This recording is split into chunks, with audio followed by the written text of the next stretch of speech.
بسم الله الرحمن الرحيم الحمد لله رب العالمين والصلاة والسلام على أشرف الأنبياء والمرسلين نبينا محمد وعلى آله وصحبه أجمعين أما بعد بسند المتصل من شيخنا خالد بن مختار البشميري وحفظه الله تعالى إلى الإمام ابن مالك رحمه الله تعالى فقال ابن عقيل رحمه الله تعالى ومن خواص الاسم النداء نحو يا زيد والألف واللام نحو الرجل والإسناد إليه نحو زيد قائم فمعنى البيت حسن للاسم تمييز عن الفعل والحرف بالجر والتنوين والنداء والألف واللام والإسناد إليه الإخبار عنه واستعمل المصنف مكان الألف واللام وقد وقع ذلك في عبارة بعض المتقدمين وهو الخليل واستعمل المصنف مسند مكان الإسناد له. بسم اللہ الحمدللہ والصلاة والسلام علی رسول اللہ وعلی آلہ وصحبہ اجمعین اما بعد. تو ہم نے اس بیت پہ ہلکی سی تعلیق دیکھی تھی اور ابن عقیل رحمہ اللہ تعالیٰ کا کلام بالجر والتنوین والنداء وال ومسند للاسم تمییز حصل. ہم نے تنوین کی اقسام دیکھے تھے اور اس پہ جو ابن عقیل رحمہ اللہ نے لکھا ہے کافی انفس اور نفیس ہے. بعض کچھ تعلیقات جیسے کہ الفیہ میں ہمارا منہج ہے کہ ہم ہلکی سی تعلیقات کر کے جو ہے چلیں کیونکہ بہت بڑا متن ہے اور دیکھتے ہیں الفیہ عراقی میں بھی مجھے لگتا ہے ایسا ہی کرنا پڑے گا ورنہ وہ متن کافی 50 سال کھا جائے گا ایسے. تو اس میں آپ وہی تعلیقات ویسی کریں جو انشاءاللہ مفید ہو, باقی آپ ابن عقیل کو ہی جو ہے بنیاد بنا کے اس پہ چل سکتے ہیں. تو ان نے کہا بالجر. قافیہ میں ابن مالک نے رحمہ اللہ تعالیٰ نے فرمایا وَهُوَ أَوْلَى مِنَ التَّعْبِيرِ بِحَرْفِ الْجَرِّ لِتَنَاوُلِهِ الْجَرِّ بِالْحَرْفِ وَالْإِضَافَةِ. یعنی یہ نہیں کہا بحرف الجر بلکہ کیا کہا بالجر, کیونکہ جر دونوں صورتوں میں حرف جر اور اضافہ دونوں سے لگتی ہے, جبکہ حرف جر سے اگر ہم کہیں تو پھر وہ قید چھوٹی ہو جائے گی, اسی لیے کہا بالجر تاکہ اس میں اضافہ بھی داخل ہو جائے اور حرف جر بھی. واضح. خود مصنف نے رحمہ اللہ تعالیٰ نے قافیہ میں کہا. تنوین اس کی بات ہو چکی ہے. اب تھوڑی بہت باتیں اس میں, مثلا ہم کیوں کہتے ہیں کہ تنوین جو ہے مختص بالاسم ہے, اور ہم نے کہا یہ من علامات الاسم ہے. کسی چیز کو جاننے کے لیے ہم اس کی علامت دیکھتے ہیں پھر اس سے ہم جو ہے غرض اپنا اخذ کرتے ہیں. تو ہم نے کہا تنوین جو ہے یہ مختص بالاسم ہے کیونکہ مصنف نے کہا رحمہ اللہ تعالیٰ ابن مالک نے بالجر والتنوین والنداء وال ومسند للاسم تمییز حصل. جر, تنوین, ندا, ال اور مسند, 5 چیزیں, ان سے ان نے کہا کہ تمیز حاصل ہوتی ہے اسم سے. اسم کی کن سے؟ فعل سے اور حرف سے. تو ہم نے کہا مختص بالاسم ہے. کیونکہ اسم میں یا تو تعریف ہوتی ہے اور وہ صالح للتنکیر ہو, یا تو تعریف ہوتی ہے اور وہ صالح للتنکیر ہو, یا تو اس میں تنکیر ہوتی ہے اور وہ صالح للتعریف ہو. جیسے رجل صالح للتعریف بھی ہے نا الرجل کر کے, اور پھر یہ ال کا دخول اپنے آپ میں ایک علامت بن جاتی ہے. جیسے کہا وہ ال, آپ اس کو پھر عہد ذہنی آپ اس ال کو مختلف اعتبار سے پھر جان سکتے ہیں, ہے کہ نہیں؟ واضح. تو یہاں پہ آپ دیکھیے اگر جب تعریف اور تنکیر کی بات ہوتی ہے, تعریف کے وقت بھی ایک علامت من علامت الاسماء آتی ہے اور تنکیر کے وقت بھی. تو جب ہم نے کہا کہ تنوین ہم نے اس کے مقابل پھر ال لگا دی جب ہمیں تبدیلی کرنی ہو اس طرح, یا اضافت دے دی. تو ہم کہہ رہے ہیں کہ اگر کوئی چیز صالح للتعریف اور تنکیر ہے, اس فعل بدل کو تبدیل کرنے کے لیے ہم کسی علامت کو استعمال کرتے ہیں, وہ کیا ہے؟ وہ تنوین ہے کہ نہیں؟ تو اس سے ہمیں سمجھ آتا ہے کہ یہ صلاحیت صرف کس کے پاس ہے؟ یہ تو اسم کے پاس ہی صرف ایسا ہو جانا, اسی لیے مختص بالاسم ہے. یہ تو فعل کے ساتھ نہیں ہوتا کیونکہ ہم صالح للتنکیر اور صالح للتعریف کی بات کہتے ہیں. اس کی طرف کثیر نحویین نے اشارہ کیا ہے. تو جب ہم کہتے ہیں یا تو دلالت تعریف پہ کرتا ہے اور صالح للتنکیر ہوتا ہے, وہاں پہ وہ بات بھی آتی ہے کہ اسم میں اصل کیا ہے, بقاء الاصالہ جس کو کہتے ہیں, تو اس کو تنوین صرف بھی کہتے ہیں. جس سے ہم کسی ایسی چیز کو جو تعریف دیتے ہیں، ٹھیک ہے، جیسے ہم کہتے ہیں مثلا زید، عمر، واضح؟ تو یہ آپ کو سمجھ آ گیا نا، سوال ہے جب تعریف ہو یا سوال للتنکیر ہو، تو اسی لیے ہم کہتے ہیں مختصر. فعل اور حرف میں تو ان چیزوں کا کوئی کام ہی نہیں ہے، تو تنوین کا وہاں کیا کام رہے گا؟ ایک تو یہ ہو گیا، یا تو ہم نے کہا پہلے دلالت تعریف پہ کر رہا ہو اور صالح للتنکیر ہو، ایک، یا تو ہم کہیں دلالت تنکیر پہ کر رہا ہو اور صالح للتعریف ہو. اب جب دلالت تنکیر پہ کر رہا ہو تب کون سی تنوین آئے گی؟ تنوین التنکیر، ہے کہ نہیں؟ لیکن یہ صالح للتعریف بھی ہو، اور تنوین کا ہمیں پتہ ہے اصل میں نون ساکنہ ہے، مزیدہ ہے کہ نہیں، آخر اسم میں، اور وہ اس کو معنی مختص بھی دیتا ہے، لکھنے میں ہم اس کو اوپر لکھ دیتے ہیں. تو جب ہمارے پاس جو ہے اسم دلالت تعریف کی کر رہا ہو اور وہ صالح ہو لیکن تنکیر کے لیے، تو اس وقت بھی ایک تنوین جو ہے ہم اس کو دیتے ہیں، واضح؟ اور دوسرے وقت وہی تنکیر پہ دلالت کر رہا ہو اس وقت بھی ہم اس کو تنوین دیتے ہیں، اس میں ہم اس کو کہتے ہیں صرف، اور اس میں ہم اس کو جو ہے تنکیر، تنوین تنکیر کہتے ہیں. اب آپ کہیے اسم کے سوائے حاجت کسی میں ہے؟ حرف میں ہے حاجت، فعل میں یہ تو حاجت ہی نہیں. جب کسی چیز کی وہاں حاجت ہی نہیں تو سیدھی سی بات ہے یہ اسی چیز کے ساتھ مختص ہو جائے گا، واضح؟ کیونکہ ہم اسما میں تو ہمیں حتیٰ کی باب پڑھنا ہے نا، تنکیر کا اور تعریف کا، یہ تو اسما میں ہوتا ہے.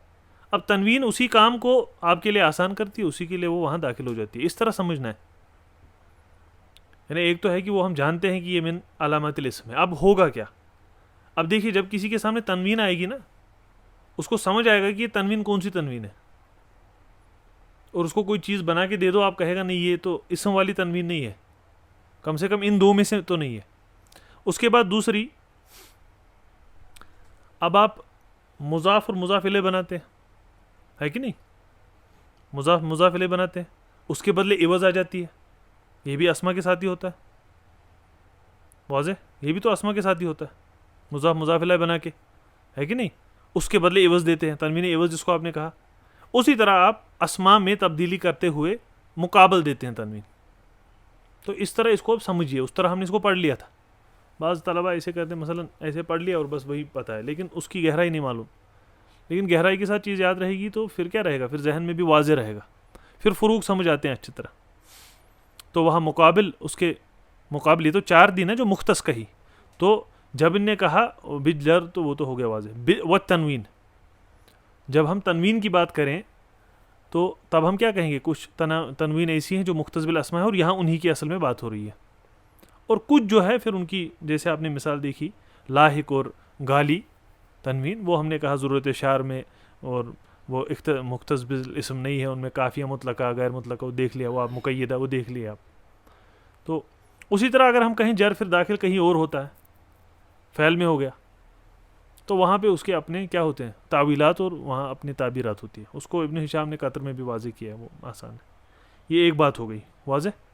تو جر پہ بات آ گئی سمجھ، ہمیں جو سیکھنے لائق بات تھی کہ ہم نے حرف جر کیوں نہیں کہا، ہے کہ نہیں؟ واضح.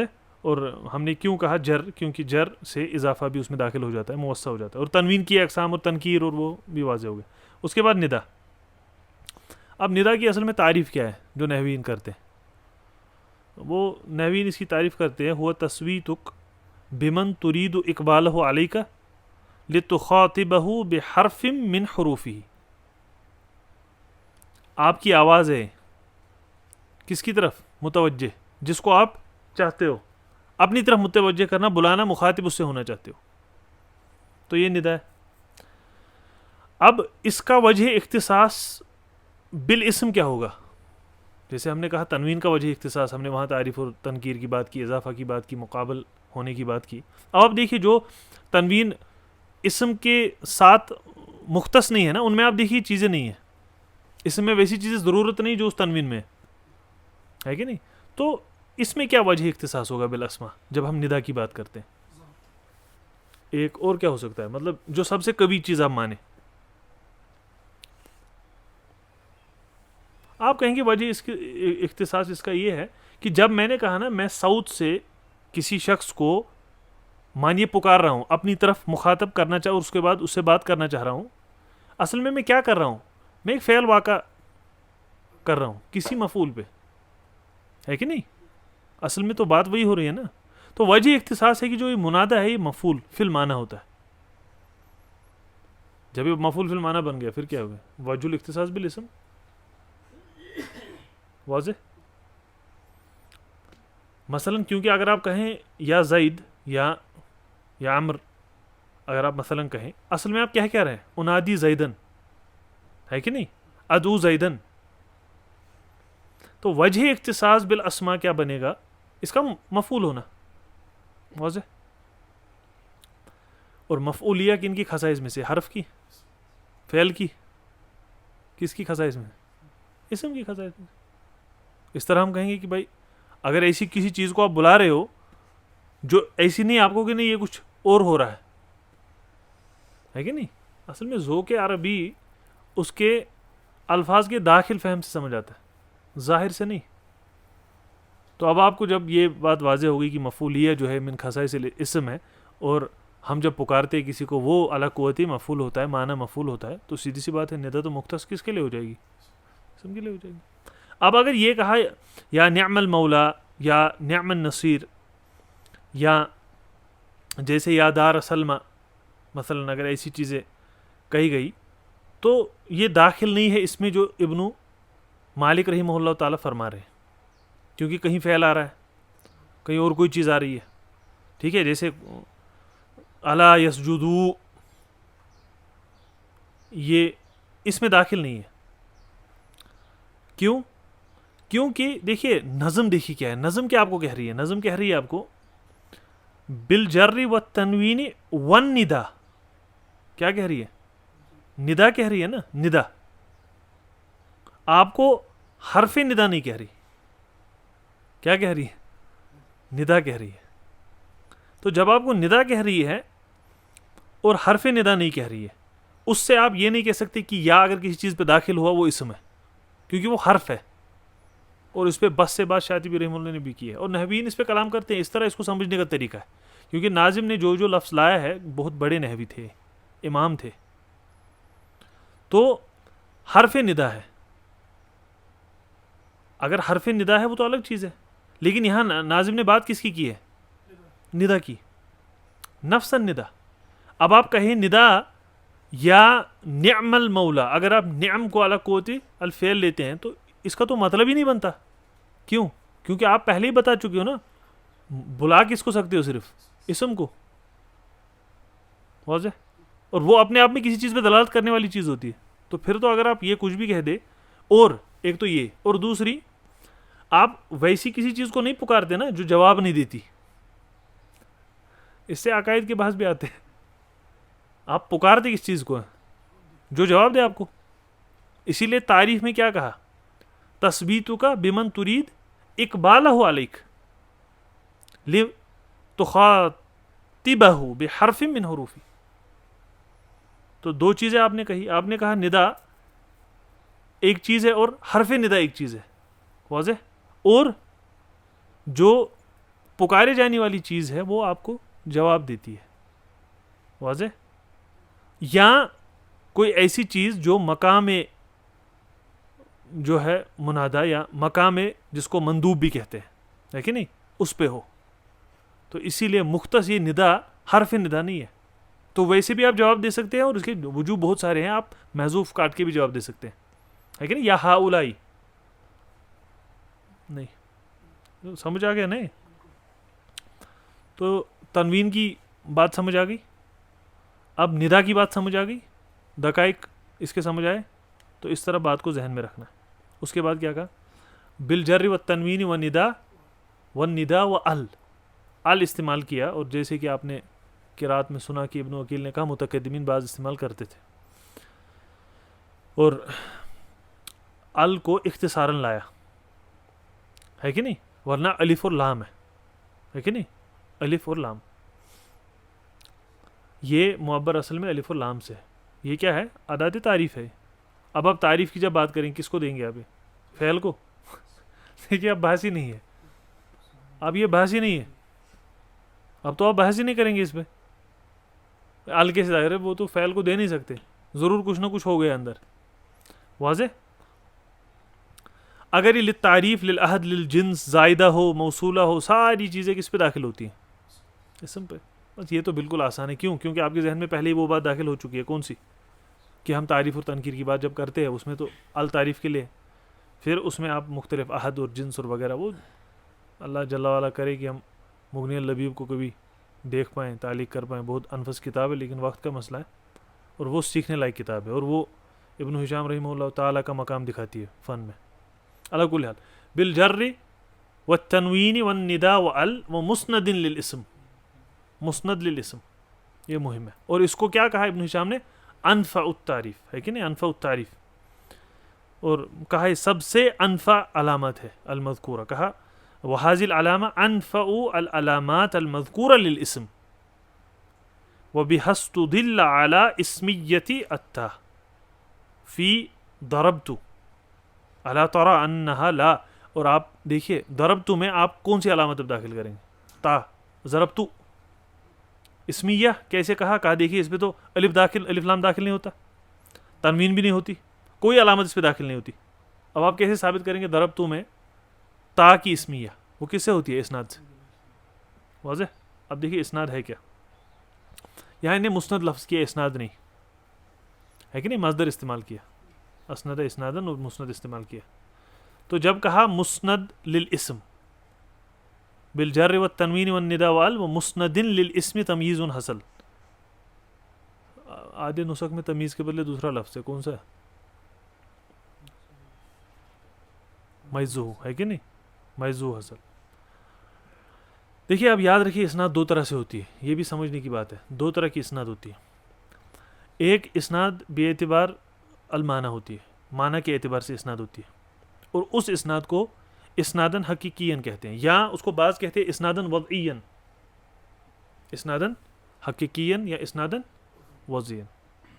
جیسے جب آپ زید کہتے ہو زیدن، یا آپ کہتے ہو رجل، یا آپ مثلا کہہ دو حامد فاضل زید فاضل، ہے کہ نہیں؟ تو آپ کیا کہیں گے؟ اسناد حقیقی ہے. اب جب پہلے ایک بات سمجھیے، جب کہا مسند للاسم، مسند للاسم سے کیا مراد ہے؟ یہاں مسند للاسم لام بمعنی الہ ہے، مسند الی الاسم، مسند الی الاسم. مزہ تو آ رہا ہے نا اس میں یا نہیں؟ مسند الی الاسم. واضح؟ یہ ایک بات یاد رکھیں، مسند للاسم آئی، مسند الی الاسم. اب ایک ہم نے کہا اسناد بے اعتبار معنی ہوتی ہے، اور اس کو ہم کیا کہتے ہیں؟ اسناد حقیقی ہوتی ہے. اور دوسری سیدھی سی بات ہے بے اعتبار معنی نہیں ہوگی، ہے کہ نہیں؟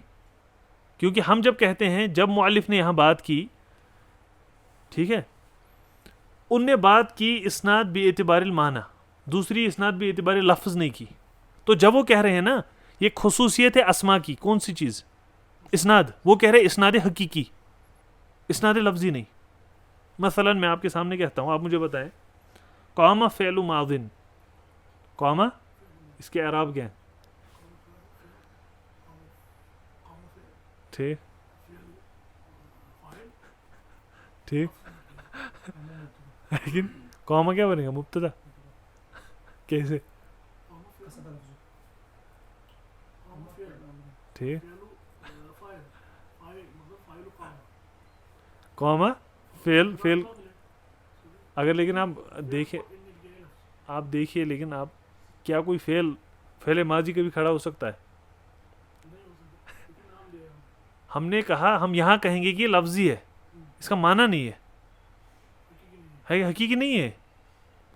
ٹھیک ہے، اس چیز کو ایسے ہی ذہن میں رکھتے ہوئے اس کے اعراب جو ہے ویسے نحوین جب ہے وہ بتاؤں گا میں. تو آپ نے اب دیکھ لیا بے اعتبار المعنی اسناد حقیقی ہوتی ہے. جیسے ہم کہیں زید فاضل، یہ مثال دیتے ہیں، ٹھیک ہے. اور آپ نے فضل جو ہے اس کی خبر دیتے ہوئے مدلول زید کی بات کی، لفظ زید نہیں. مدلول زید کیا ہے؟ کوئی انسان ہے. مدلول زید کیا ہے؟ کوئی انسان ہے. نہیں، آپ نے کہا کوئی انسان، اس پہ خبر کیا دی آپ نے؟ فاضل ہونے کی. واضح؟ لفظ پہ آپ نے خبر نہیں دی. یہ مختص ہے بالاسما، یہ اسناد مختص بالاسما ہے. اسی کو بالمعنی حقیقی یا وضعی کہتے ہیں. نہیں سمجھ آ رہا؟ آپ نے زید لفظ نہیں بلکہ زید کے مدلول. زید کا مدلول کیا؟ ایک شخص ہے، وہ فاضل ہوگا. اب آپ کے ذہن میں کوئی تصویر آئے گی، آپ کو کہیں گے خالد طالب، آپ کے ذہن میں کیا آ گئی؟ ایک مدلول شخص آ گیا بیٹھا ہوا سامنے. صح ہے کہ نہیں؟ یا آپ کو کوئی لفظ آ رہا ہے ذہن میں؟ نہیں، یہ حقیقی ہے. اور جو لفظی ہے وہ ہر کسی چیز پہ داخل ہو سکتی ہے. یعنی جو لفظی ہے اسناد وہ ہر کہیں صالح ہے، ہر کہیں. جیسے ہم نے یہ کہا، جیسے آپ یہ بھی کہہ سکتے ہو قام فعل و ماضن، یا آپ کہہ سکتے ہو فی حرف جرن. یہ کہاں داخل ہو رہی ہے؟ صرف یہی ہے معنی قصیدہ لفظ. تو جب مؤلف کہہ رہے ہیں مختص بالاسماء ہے اسناد، اس کا مطلب کیا ہے؟ اسناد، لیکن کون سی؟ بالمعنی اور حقیقی اسناد، لفظی اسناد نہیں. اب نحوی نے کیا کہا؟ قام فعل ماضن، اس کے اعراب کہیں گے کہ قامہ کے اعراب یہاں مبتدا ہوں گے. ٹھیک ہے، یہ کہیں گے اعراب اس کے.